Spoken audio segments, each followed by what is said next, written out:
আল্লাহ রাসূল সাল্লাল্লাহু আলাইহি ওয়াসাল্লামের একজন সাহাবী আল্লাহ নবী সাল্লাল্লাহু আলাইহি ওয়াসাল্লামকে জিজ্ঞাসা করলেন, ইয়া রাসূলুল্লাহ, ইয়া হাবিবাল্লাহ, নবী গো, আমি আপনার উপর বেশি বেশি দুরূদ শরীফ পাঠ করতে চাই, আপনার উপর অধিক অধিক দুরূদ শরীফ পাঠ করতে চাই।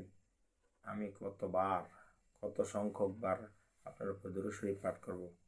ইয়া রাসূলুল্লাহ, আপনি আমাকে বলে দেন কতবার আপনার উপর দুরূদ শরীফ পাঠ করব। রাসূল সাল্লাল্লাহু আলাইহি ওয়াসাল্লাম বললেন, হে আমার সাহাবী, তোমার যত ইচ্ছা তুমি আমার উপর দুরূদ শরীফ পড়ো, যত ইচ্ছা এইভাবে দুরূদ শরীফ পাঠ করো।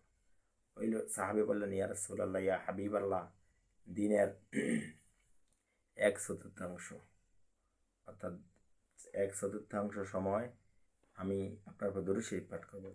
রাসূল সাল্লাল্লাহু আলাইহি ওয়াসাল্লাম বললেন, তোমার ইচ্ছা, তবে এর চাইতে যদি বেশি পড়তে পারো তোমার জন্যই কল্যাণ, তোমারই লাভ হবে। সাহাবী বলেন, ইয়া রাসূলুল্লাহ, ইয়া হাবিবাল্লাহ, আমি আপনার প্রতি এই দিনের অর্ধেক পরিমাণ দুরূদ শরীফ পাঠ করব। রাসূল সাল্লাল্লাহু আলাইহি ওয়াসাল্লাম বললেন, সাহাবী রে, তোমার ইচ্ছা, তুমি যতটুকু পরিমাণ পড়তে পারো তোমার ইচ্ছা, তবে তার চেয়ে বেশি যদি তুমি পড়তে পারো তোমার জন্যই কল্যাণ।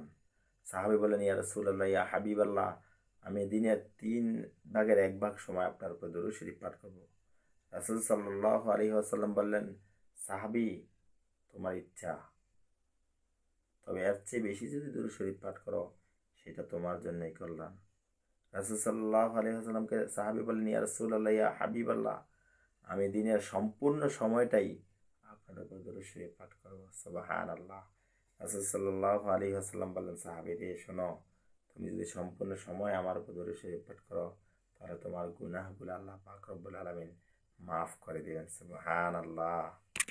এই হাদিসটা তিরমিজি শরীফে এসেছে। এই হাদিস দ্বারা বোঝা যায় আল্লাহ রাসূল সাল্লাল্লাহু আলাইহি ওয়াসাল্লামের প্রতি কতবার দরুদ শরীফ পড়া যাবে বা কতবার পড়া লাগবে এরকম কোনো নির্ধারিত সংখ্যা নাই। একজন আশিক, একজন উম্মত হিসেবে যতবার আল্লাহ রাসূল সাল্লাল্লাহু আলাইহি ওয়াসাল্লামের প্রতি দরুদ শরীফ পড়তে ইচ্ছা ততবারই পড়া যাবে, কোনো নির্দিষ্ট সংখ্যা পরিমাণ নাই। সুতরাং কেউ যদি বলে এত বেশি বেশি দরুদ শরীফ কেন রাসূল সাল্লাল্লাহু আলাইহি ওয়াসাল্লামের উপর পড়ো, বোঝা যাবে সেই লোকটা আসলে বুঝে নাই।